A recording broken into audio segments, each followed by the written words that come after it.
Donc partie 2 sur la vérité sur les mensonges de Linda. On s'était arrêté à la fin de la partie 1 qui concernait le départ de la marche de Linda jusqu'à son arrivée le 5e jour. Et pourquoi elle est partie. Si vous voulez savoir ce qui s'est passé, allez voir la première vidéo sur mon compte. Donc après le départ de Linda de cette marche, donc Farid a continué évidemment à marcher. Il a été rejoint par plusieurs marcheurs, etc. La marche suit son cours. Sauf que, mais il commence à y avoir des choses étranges qui se passent. Nous, les membres du staff, un certain nombre, on commence à recevoir des messages un petit peu bizarres, avec des insultes, avec des menaces, en disant oui, on sait qui vous êtes, vous marchez pour un réseau, etc., etc. Donc on se dit mais qu'est-ce qui se passe? Et du coup, on s'aperçoit que Mademoiselle Linda aller voir des gens en privé, leur passer des coups de téléphone, même à certains, elle a réussi à avoir leur numéro sur des messages privés sur TikTok, etc., en leur expliquant que Farid était un membre actif d'un réseau pédocriminel, que moi aussi, donc certains membres du staff aussi, mais qui nous couvraient, parce qu'il y a certains qui étaient haut placés, etc., donc qui nous couvraient, que son frère est un maillon d'un réseau d'Asie du Sud-Est, etc., mais des choses mais complètement rocambolesques. Donc on a essayé de savoir ce que c'était. Donc ce qu'on voit, c'est que on commence à recevoir une vidéo ou deux, donc d'un court-métrage que Farid a fait il y a 20 piges, sur un enfant qui se bat avec une cigogne. Donc évidemment, voilà, les simples d'esprit font des raccourcis assez étranges. C'est des vidéos, ils nous disent oui on a trouvé ça, il faut fouiller, etc. Mais en fait c'est des vidéos qui sont disponibles sur YouTube. C'est pas quelque chose qui est caché, c'est quelque chose qui est disponible. Donc déjà, si on réfléchit 2 secondes, si c'est quelque chose qui est un peu bizarre, ça ne reste pas en libre service sur YouTube. Évidemment, avec le bordel que ça a fait, ça a été supprimé depuis. Et c'est vrai, on a commencé à entendre aussi des choses sur son frère, sur les Philippines, etc. Oui, il y a quelqu'un de sa famille sur les Philippines, voilà, qui fait partie du réseau, une petite fille, etc. Il se trouve que c'est quelqu'un de la famille de son frère. Donc ça, c'est des choses qui les regardent. Et son frère a passé une partie de sa vie en Asie du Sud-Est, quand il était plus jeune.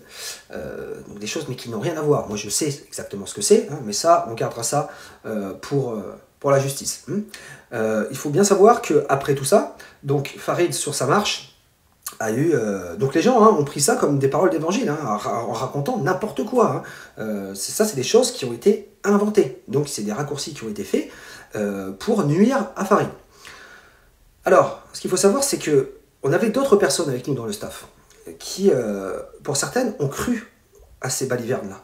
Donc ils se sont désolidarisés, il y a eu des gros clashs entre nous, des gros problèmes, des gens qui ont pété des câbles complets, évidemment sans jamais avoir aucune preuve, aucune démonstration de ce qui est raconté, c'est juste sur des on-dit comme ça. Vous savez, la phobie ambiante du réseau mondial, international, etc.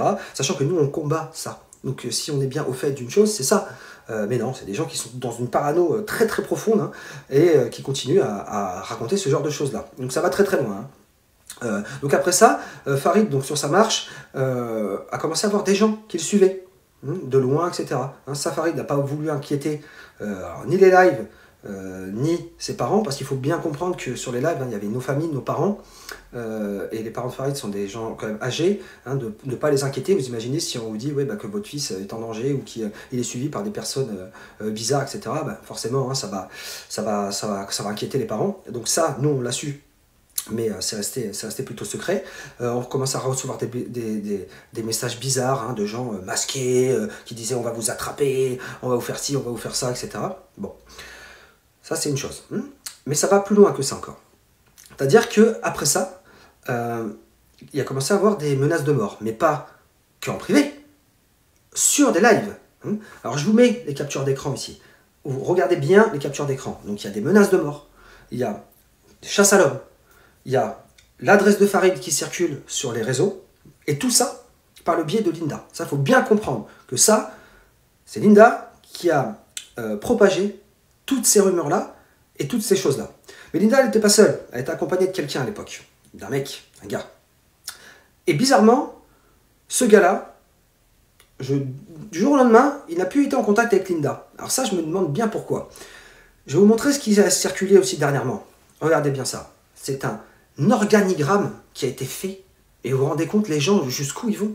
Ils ont été faire un organigramme en expliquant que Farid était relié à tout un réseau. Mais quand on regarde les noms des gens, mais qui fait ce genre de conneries-là? Alors, ce qu'il faut bien savoir, c'est que, donc à la dernière ligne là, où il y a Farid là, il y a un mec qui s'appelle Alexandre Larrey. Alexandre Larrey, qui, étrangement, est un membre de ce fameux réseau, de ce fameux organigramme, mais Farid et Alexandre Larrey ne se connaissent pas. Parce que nous, on a eu des différends avec Alexandre Larrey. Pourquoi? Parce que c'était la fameuse personne qui était en contact avec Linda pendant la marche. Étrange, non? Pour quelqu'un qui dénonce les réseaux, hein? Qui est-ce qui est en contact avec cette personne-là? C'est Linda. Ça, vous allez dire, c'est ma parole contre la vôtre. Enfin, contre la sienne, excusez-moi, contre la sienne. Non, non, pas du tout. Qui c'est, ça? Linda? Alexandre Larrey. C'est bizarre, non?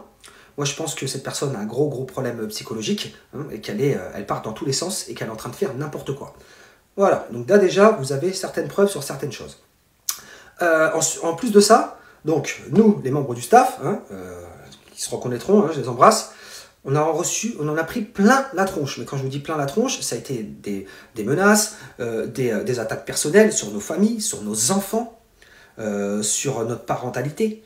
Des insultes qui venaient de toutes parts, hein, de gens qu'on connaissait, de gens qu'on ne connaissait pas, des gens qu'on a découverts après cette marche-là. Donc ça a été très loin. On a même jusqu'à été dire que la fameuse cagnotte qu'on a fait pour aider l'équipe de tournage au départ, hein, Farid est un réalisateur professionnel, il devait avoir une équipe de tournage qui serait là à une seule condition, c'était d'avoir un camping-car pour dormir. Pour l'équipe de tournage professionnelle, c'était hors de question d'aller dormir dans les hébergements de fortune qu'on nous donnait gracieusement. Donc on avait créé une cagnotte pour ça. Et ça a fait un tel bordel que de toute façon la cagnotte n'était pas arrivée au bout, que la cagnotte elle a été annulée, et toutes les personnes qui ont mis dans la cagnotte, vous pouvez leur demander, ils ont tous été remboursés, tous sans exception. Donc voilà, ils ont dit que cette cagnotte-là servait à alimenter les réseaux, c'était pour s'en foutre plein les poches, etc. Machin, alors que pas du tout. Tout ce qui a été investi dans cette marche, ça a été de la poche de Farid, les gros investissements. Il faut rappeler que Linda, pendant sa marche, elle n'a pas mis un centime. D'accord? C'est nous qui lui payons à manger, etc. On était tellement dans la merde à un moment donné, avec le vol des cartes bleues, que le pauvre Ryan s'était blessé au poignet. C'est moi-même qui ai dû l'amener en camion et aller lui payer une attelle. Parce qu'on avait plus de sous, c'était très compliqué. Voilà, il y a eu des problématiques. Voilà, vous ne connaissez même pas, et vous parlez sans savoir.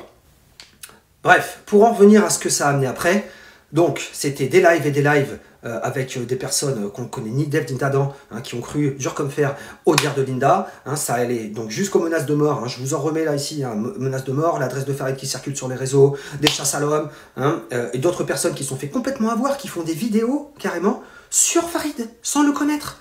Juste parce que...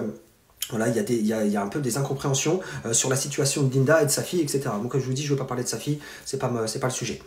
Une dernière chose, après qu'on ait eu toutes ces choses qui sont tombées sur nous, je rappelle, hein, des mois après, qui reviennent, après la vidéo de Linda, on a notre ami, hein, l'ambitieux, qui a fait une vidéo en disant à Linda d'arrêter ses bêtises. Hein. Il a cité aussi d'autres personnes qui nous crachent régulièrement à la tronche sur des lives, hein, dont on n'a même pas accès.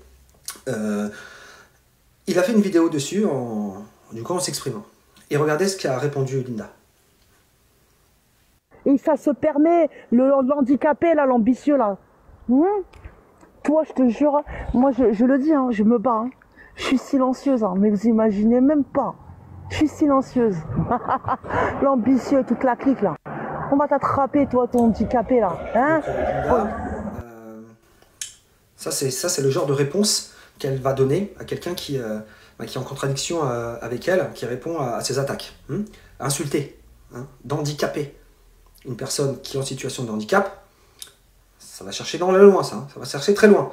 Donc il va falloir faire très attention. Et là, je parle à toutes les personnes qui suivent Linda, qui s'attaquent à nous. Tout est chez le procureur. D'accord? Ne croyez pas que vous êtes protégé derrière vos écrans. À bon entendeur, à bientôt tout le monde.